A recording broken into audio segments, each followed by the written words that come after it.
Sweet சாப்பிடணும் போல இருக்கா?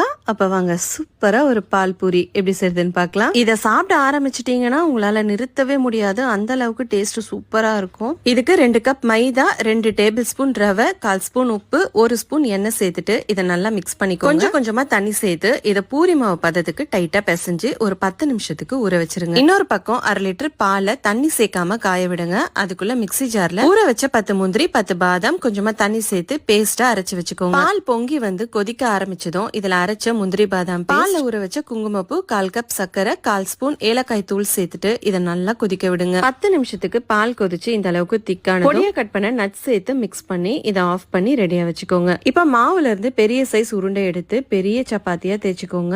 இந்த மாதிரி சின்ன கிண்ணத்தை யூஸ் பண்ணி பூரிய குட்டி குட்டியா கட் பண்ணி எடுத்துக்கோங்க. இதை சூடான எண்ணெயில சேர்த்து பொரிச்சு எடுத்துக்கோங்க. எண்ணெயில சேர்த்ததுமே உப்பி வரும். 2 சைடும் வேக வச்சு எடுத்துக்கோங்க. பூரி மேல சுட சுட பால் ஊத்தி 10 நிமிஷம் ஊற வச்சு சாப்பிடுங்க. செம்ம கண்டிப்பா இந்த டேஸ்டியான ரெசிபியை ட்ரை பண்ணுங்க. தேங்க்ஸ் ஃபார் வாட்சிங்.